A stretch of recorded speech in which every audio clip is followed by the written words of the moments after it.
the 16th of December 1944. Antwerp, Belgium.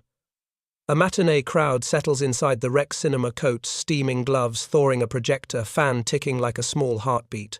A boy tilts his head into the cone of light, dust drifting like snow. The ceiling lifts. No siren. No engine note. Air slams inward, then outward. Plaster shears in sheets. The projector coughs and dies. Darkness, white nothing but a flat, crushing thump that erases thought. Seats flip. Beams groan. The screen balloons toward the audience and bursts into smoke and shrapnel. Silence follows, hot, chalky, full of floating paper. Glass returns as a hiss, then a rain that finds collars and open mouths. A door tries to swing. Its handle is buried in rubble. A wristwatch on a fallen usher ticks with absurd precision. From under a row of seats comes a thin kettle sound, gas breathing through a torn joint. Outside, winter light glows through dust. A tram lies on its side, its trolley pole spearing the sky. Shop windows across the square have folded inward, teeth of glass biting into tins and oranges. A bicycle wheel turns by itself, slows, stops. A woman in a fur hat stands perfectly still, holding one glove with both hands, as if waiting to hand it to someone who will not arrive. American military police run without looking up. There is nothing to see. The contrails that would warn them do not exist. The noise is already past. They move by habit, cordon count clear. One touches his pocket for a pencil, finds a splinter, writes anyway. Another wrestles a hydrant jammed with brick and waves a driver to back the truck in. The port must breathe by nightfall. Across the Scheldt, a crane rings like a bell. Its cab is gone. Harbour ice has shattered into pale plates and slides up onto the quay. In the gap, oil burps to the surface, with a smell like burned hair. After sounds keep arriving, an awning sighs down under dust. A blown door gives up its last hinge with a metallic cry. A tram's sand bin pours its remaining grit in a soft yellow arc. A church bell gropes into one late note and falls dumb. Then a second concussion steps across the city sideways, not closer. Windows that survived the first blow choose not to survive this one. Over the docks, a clean column rises too straight for fire, blooming into a grey flower and unblooming into ash. Paper drifts. Snow follows real snow, now soft and almost kind. A helmet rolls, finds a crack in the paving and settles with a muted metallic kiss. No words. No music. Only the long-held breath of a city learning that sound can arrive after the damage is done. By late autumn, the Reich is running on fumes, but it still believes in terror as leverage. In forests and dunes behind the Hague crews, under Hans Kammler's SS authority, nurse liquid oxygen into banded rockets that Wernher von Braun and Walter Dornberg approved could outrun sound and shame sirens. The promise to a nation cornered is simple. If Antwerp chokes and London flinches, the Allied timetable slips. Every day gained on the calendar buys hope for an armistice on better terms. The weapon fits the psychology of the moment, a miracle that needs no pilot, offers no warning, and writes headlines before anyone hears the blow. Across the channel, the arithmetic is colder. Dwight D. Eisenhower has what he came for. Antwerp captured in early September, and after the 1st Canadian Army fought through the Scheldt under Harry Crerar, with Guy Simons driving the assaults, the estuary cleared by November. The port is a throat. Through it must pass fuel for armour rations, for cities of men, spares for machines that never sleep. If that throat closes for a week, divisions along the Meuse run thin. If it closes for a month, crossings of the Rhine drift towards spring and the graves multiply. That is why military police, in a blasted square move by reflex cordon, count clear, while engineers re-sketch traffic plans on the backs of ration forms. The docks must breathe by nightfall. The German belief persists because it has recent cousins. Tigers have locked boulevards and turned intersections into killing grounds. U-boats surfaced by night and starved convoys by the 1,000 tons. Luftwaffe aces shredded unescorted bombers and left the wreckage as proof. A rocket that strikes like an invisible fist seems to inherit that pedigree, a single decisive instrument that can turn fear into bargaining power. The fact that the rocket needs distilled alcohol, chilled oxygen, trained crews and good roads is hidden by the theatre of the impact. The fact that it lands in a city rather than at a target is disguised by photographs that show the worst angle of a crater and not the cranes still swinging 2 piers over. On the Allied side, nerves fray but system beats sensation. London has already learned the grammar of endurance fire brigades drilled by the blitz wardens practiced at glass and gas hospitals that move wards like pieces on a board. Antwerp learns fast, because it must. Stockpiles disperse, sheds are compartmented, rail spurs are doubled. Repair units get names, routes and authority in advance. They are not improvised heroics, but scheduled responses. Throughput is treated as a battlefield objective, measured in tonnage per daylight hour, and guarded as jealously as a bridgehead. Stakes pivot on tempo. Berlin needs the rocket to turn shock into interruption. No ships today, fewer trains tomorrow, divisions idling the day after. Eisenhower needs bruised ports that still work. The battle is not over whether buildings fall, it is over whether timetables fail. In planning rooms, the question is written in practical ink: can a city be hit at noon and still load tank cars at dusk? If the answer is yes twice in a row, terror becomes background noise. If the answer is no for a week, the front slows and lives bleed out along supply routes. Names matter because decisions have signatures. Kamler disperses launch sites into Dutch suburbs and copses to survive fighter bombers. Von Braun's team refines guidance in theory, even as roads and fuel in practice erode the promise of accuracy. On the other side, Eisenhower keeps Antwerp a priority despite pressure everywhere else. Crérar's Canadians and supporting British sailors cleared the water so ships could run. British civil defence in London treats each strike as a problem already rehearsed. None of these men can stop a single rocket. All of them can decide whether a rocket stops a system. The comparison that clarifies everything is fear versus routine. Fear spikes and fades. Routine entrenches. The weapon arrives as an event. The countermeasure arrives as a process.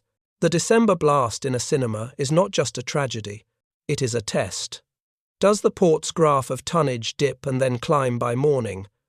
Do trains take a new spur without an officer shouting himself hoarse? Does a hospital ward appear in a schoolhouse because someone wrote the plan 6 weeks ago, expecting exactly this shape of wound? If the Allies fail that test repeatedly, the winter stretches, the Rhine waits, and the Reich finds bargaining room inside the delays. If they pass it, the rocket becomes a dreadful statistic that cannot purchase time.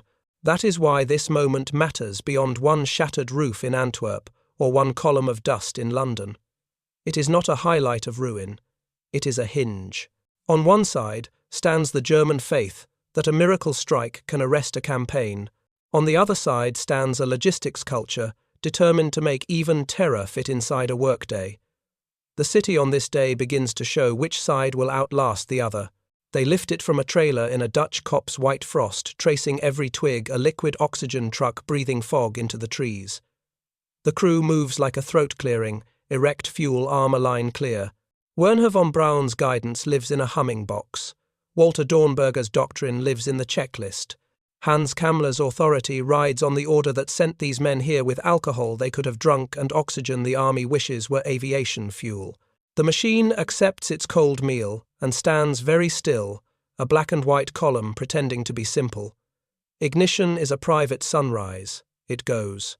There is no romance in the going, only the relief of weight transferred from hands to trajectory. Downrange, the weapon's genius and its flaw share the same physics. It outruns sound, so no siren purchases seconds. It arrives as a pressure lesson delivered to bone. But it cannot loiter, cannot search, cannot choose a doorway. It lands in a city more than at a target, a mile here, 2 there, turning accuracy into a municipal statistic instead of a crosshair. Where the crater bites cobbles, the killing is blast, first fragments, next fire sometimes. Where the crater bites water, much of the fury turns to spray. The photographs prefer streets. The port schedule cares about piers. That difference is where strategy lives. The men who launch know what it costs to keep the ritual clean. Distilled alcohol, in the correct proportion oxygen, purer than winter air pumps that do not cough roads, that are not cratered a convoy that has not been chewed by fighter bombers. Each of those is a thread. Too many snap and the weapon fails before it terrifies.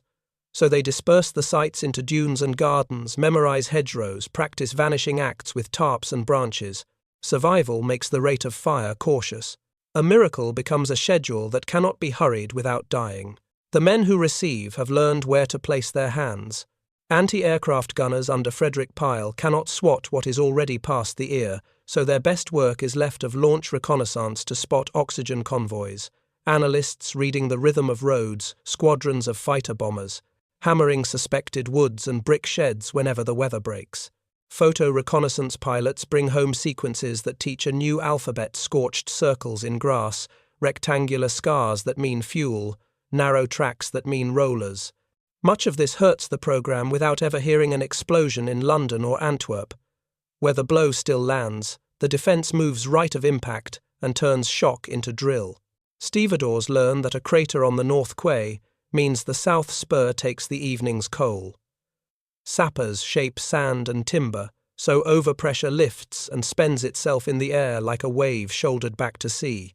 Depot officers spread stock by habit, so no one shed can starve a division. Hospitals pre-stage wards in schoolhouses, fire brigades map buried mains before they are buried. Railmasters keep hot locomotives idling on clean track like spare hearts. None of this looks like courage until you see throughput graphs hold flat after a strike that should have bent them. In streets, civilians take instruction from the geometry of wounds. Glass is the first enemy. People turn their backs to windows as if the city had taught a class and handed out grades. Wardens check for gas before they call for stretchers, because the second breath kills more surely than the first blast.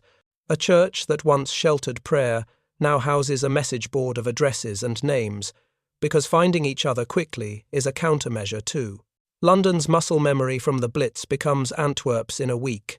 That is how organisms behave when they want to live. Pattern shows itself in the workday.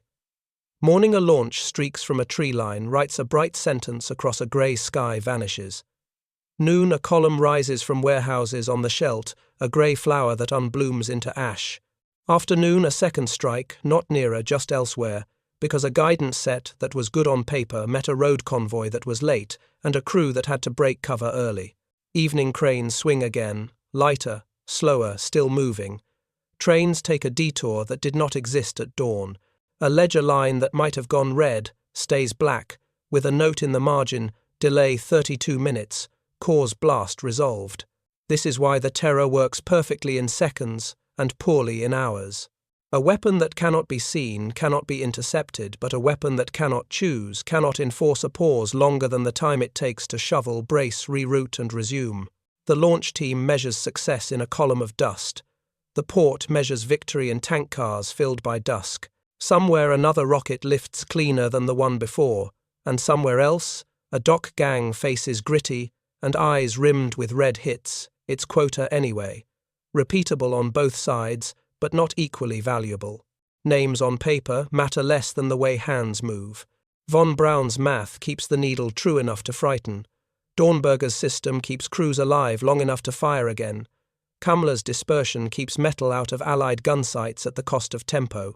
Across the water, the habits of London under Hugh Dowding's earlier civil defence scaffolding and Antwerp under Canadian shepherding of the estuary combine into a culture that treats a supersonic strike as a disruption in a shift, not a command to stop. The rocket is a master of the minute. The countermeasure is a master of the day. They back the trailer under the pines at Wassenaar before first light frost outlining every needle canvas stiff as tin. The liquid oxygen truck exhales a white ghost that crawls along the ruts and spills into the ditch. The commander keeps his voice level, the only warmth in the clearing.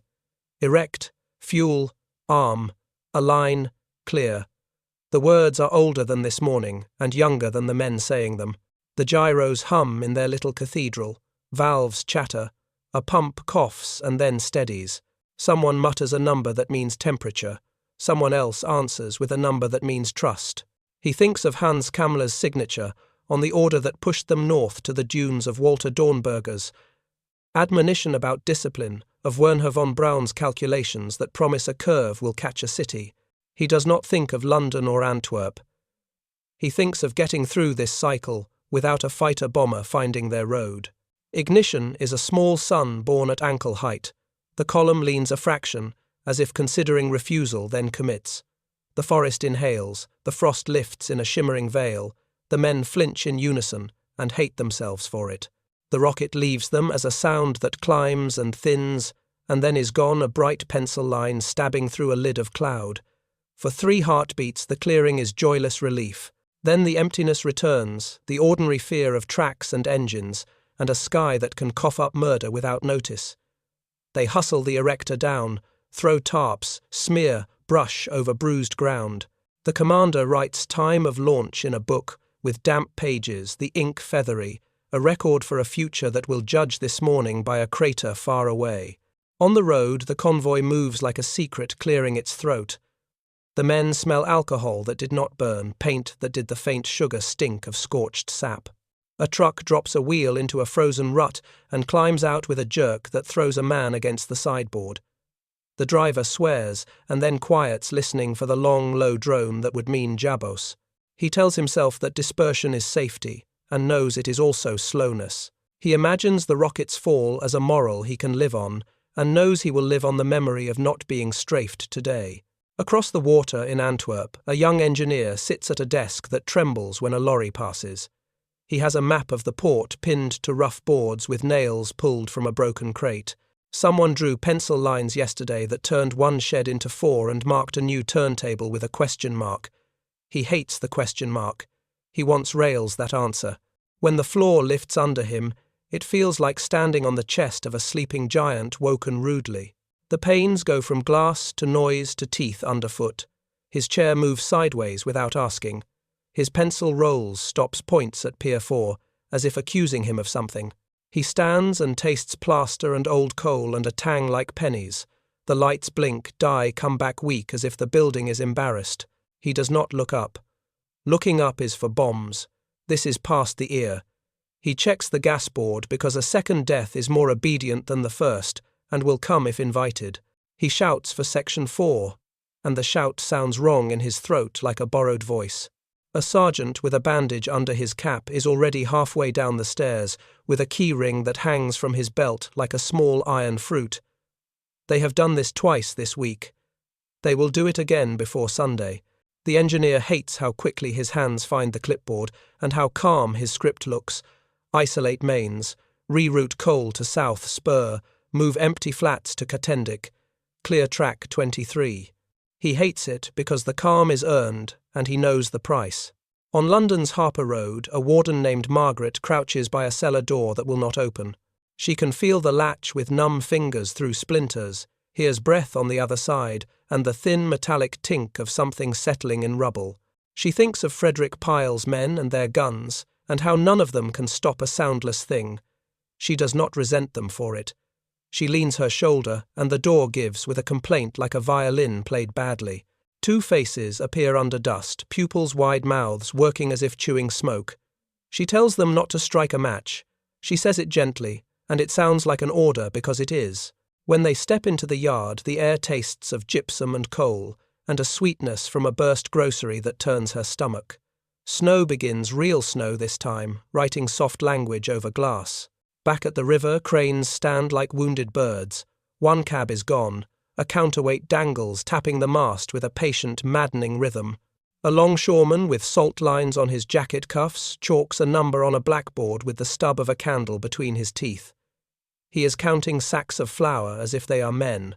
A corporal from a transport company drives a truck where a tram used to run and does not stop for a hand waggled by someone angry in a respectable hat.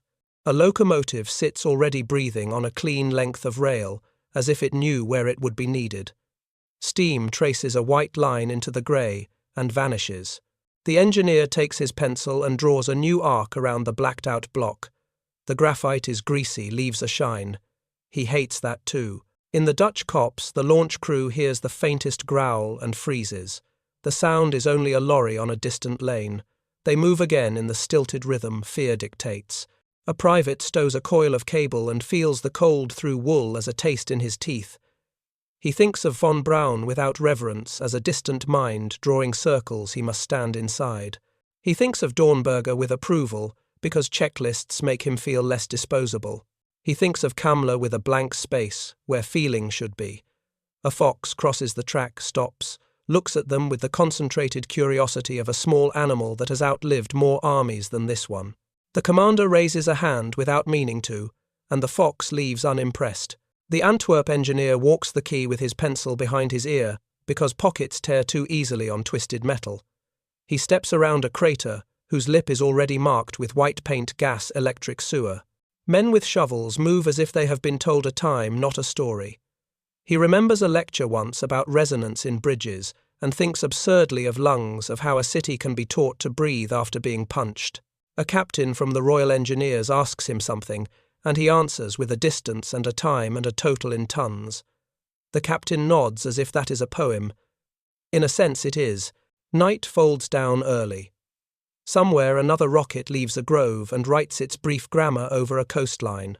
Somewhere else a winch slaps steel cable against a bollard and a ship strains its moorings like a horse glad to run. Margaret sits on a step and rubs glass dust off her boots with a handkerchief that will not be clean again. The Dutch crew curls in blankets that smell of oil and cold smoke and listen to a wind that sounds like enemy aircraft until it doesn't. The engineer writes one last number on the board and underlines it twice. In the morning he will come back and hate the underline and love the number.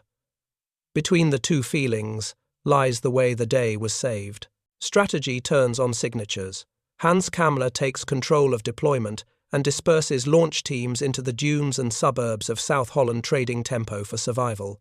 Walter Dornberger fights to keep engineering discipline from fraying as roads buckle under armour traffic and fuel convoys vanish under fighter-bomber pressure. Wernher von Braun's guidance boxes deliver the promised arc often enough to keep Berlin's hope alive, but never precisely enough to make the rocket a tool of interdiction. Albert Speer blesses the program because it looks like Reach without pilots. He cannot conjure the roads distilled alcohol or liquid oxygen the batteries require every single morning. Manufacture is a lesson in fragility disguised as ambition. The A4 rises from Mittelwerk, a mountain where labour is a consumable and precision is extracted by force. Each finished airframe is a victory that depends on a chain of things. Germany can no longer guarantee alcohol fermentation, at plants now short of potatoes and coal, oxygen from facilities that must run uninterrupted, gyros that demand tool steels and polishing pastes the Reich once had in abundance. A mobile battery sounds nimble on a staff map. In practice, it is a small parade whose slowest truck decides the day. The Mailerwagen and the Widdelwagen, the Loksbausers, the guidance van, the command trailer, the security detachment, lose any one, and the miracle waits for tomorrow. Allied decision-making hardens around tempo rather than revenge.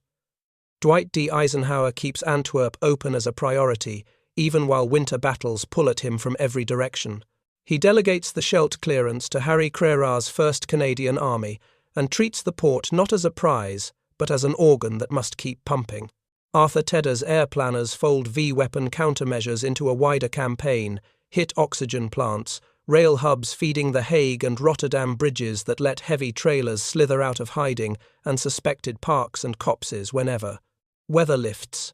The crossbow umbrella becomes less about pinpointing mobile rockets and more about starving their prerequisites.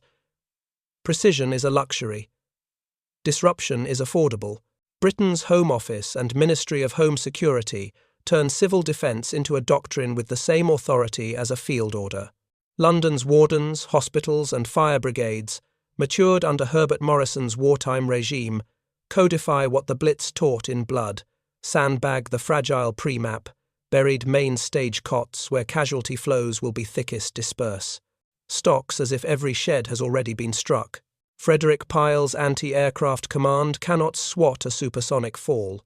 It can protect the oxygen road and the railhead before ignition. Spitfire and Mosquito reconnaissance locks a camera onto the small signs of a travelling battery, scorched rings in meadows, new ruts in hedgerow openings, the rectangular shadow of a trailer where yesterday there was none. 2 Tactical Air Force treats these as invitations to interrupt a future launch rather than avenge a past one. On the docks, doctrine sounds like monotony by design. Depot officers break single-point warehouses into compartments with fire breaks and blast baffles so that no crater can starve a division. Rail managers hold hot locomotives on reserve spurs like spare organs, steam up and crews ready, wasting fuel on purpose to win hours later. Royal Engineers and U.S. Engineer battalions pre-build switch panels, timbers, and sand-filled barriers in stacks that look like clutter until a shockwave spends itself against them. Medical officers design casualty flows that ignore streets now choked with glass. Stretchers move along routes rehearsed in the dark. These measures do not make headlines. They keep columns on the muse supplied, and therefore moving, which is the only headline that matters to a theatre commander. Germany's command culture, by contrast, is forced into curatorship. Every trained launch crew becomes too valuable to risk. Every intact set of gyros is a museum piece in waiting. The program's dispersion protects lives at the cost of salvos. Batteries that once hoped to fire and move now fire and hide. Reports up the chain arrive written in a careful cooling language, expenditure high, local effects severe, strategic interruption limited. The language is not timid.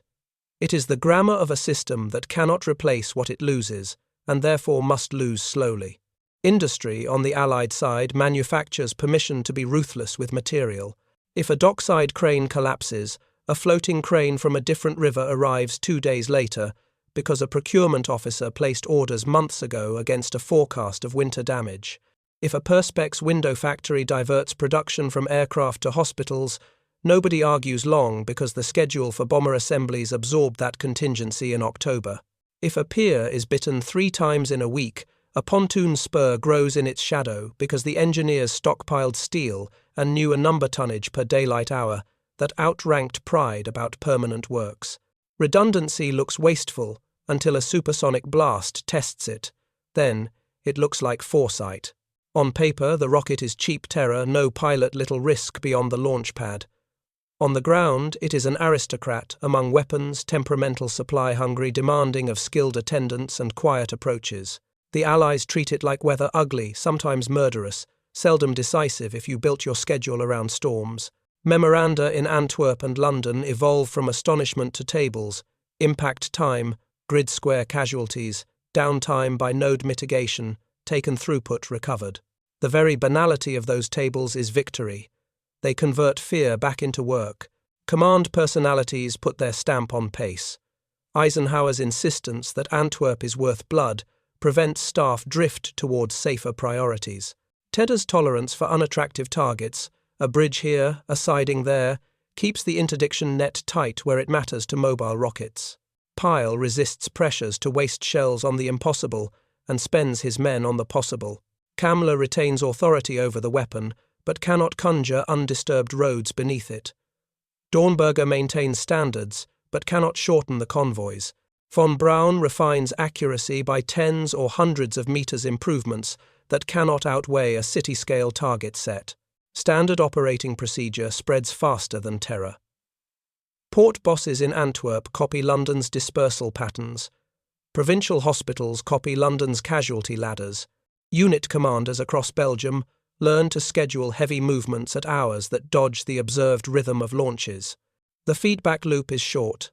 An impact at noon, a reroute by 1, cranes swinging by 3, a night convoy moving, because a daylight bottleneck has already been redrawn in pencil and then in paint. Each iteration teaches the next port and the next railhead how to fail safely and then less. In that climate, the rocket loses what it needed most, the power to buy days. It still kills. It does not slow. Germany keeps a frightening event alive at heavy cost. The Allies keep a process alive at acceptable cost. By winter's turn, that difference is visible even in enemy paperwork. When a terror weapon can no longer trade shock for time, it becomes a ledger entry, grim, honoured, and strategically broke. It happens quietly the way winter light fades without anyone deciding it should. In Antwerp, the docks work through a day that should have been lost.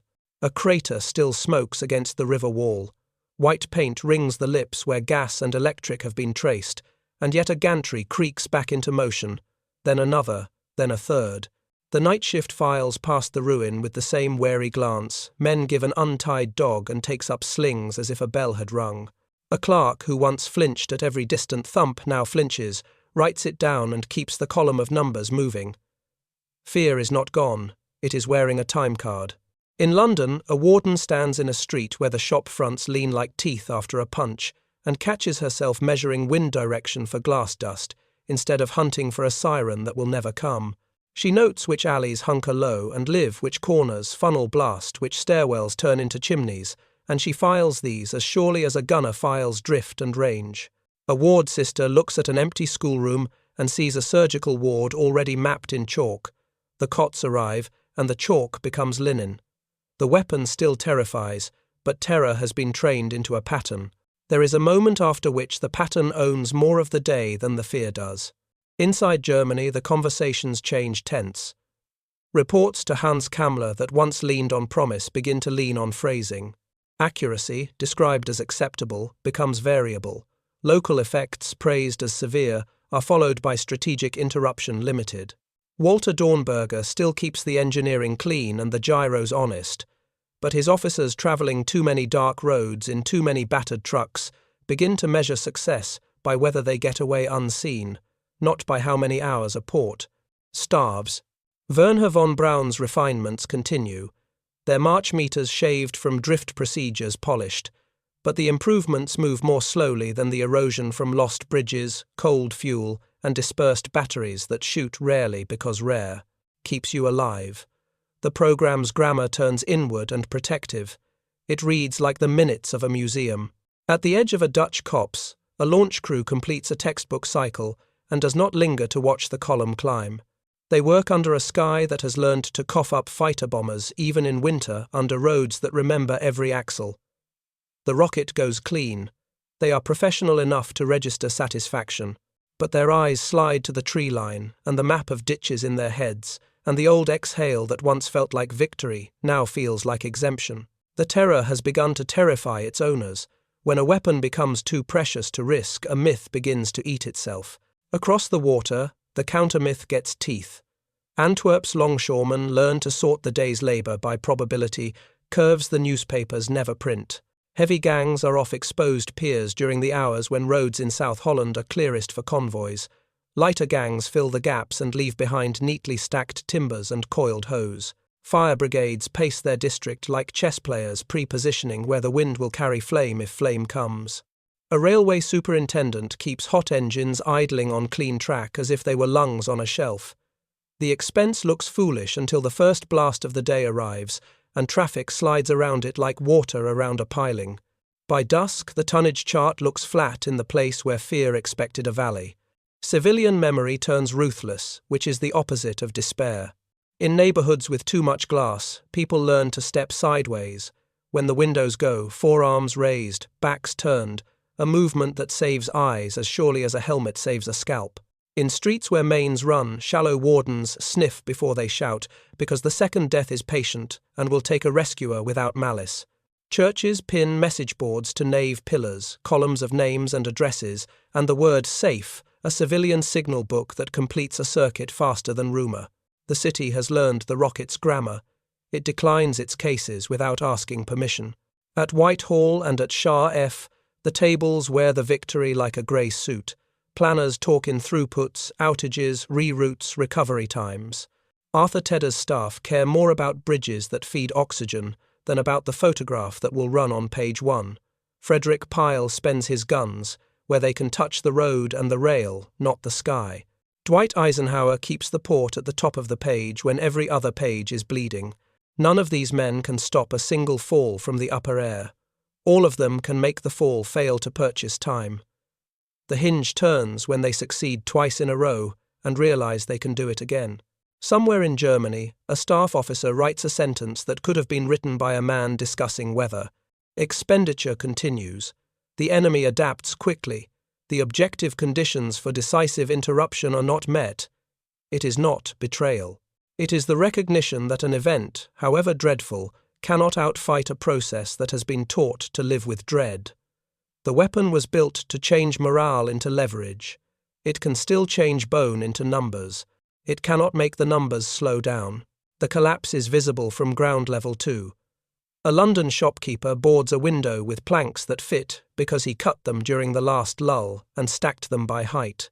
An Antwerp crane operator sitting in a new cab swears at the old habit of listening for engines that would have warned him in a different war, and then laughs at himself, a short, embarrassing bark that leaves his chest lighter. A Dutch farmer whose hedgerow hides scorched rings mutters at the soldiers with maps who keep stepping on his turnips. The rings feel less like runes and more like bruises that the field will outgrow. There is no announcement. There is only the day when a harbour captain asked whether to pause the afternoon shift because roads were reportedly clear near The Hague at dawn, says no without raising his voice. There is only the night when a launch team asked whether to attempt a second shot, hears the warning buzz of a fighter somewhere far off, and decides that tomorrow is as good as today. What began as a miracle presented to a nation has become a careful hobby guarded by men who must not lose tools. In memoirs written later, engineers will choose their words carefully about what the rockets taught them and what they cost. The photographs will continue to bruise. The names of the dead will not shrink for strategy's convenience. But the myth of a blow that could turn a campaign by terror alone has already stepped down from the dais to take its place among expensive compromises. Cities learned to work inside the blast's shadow.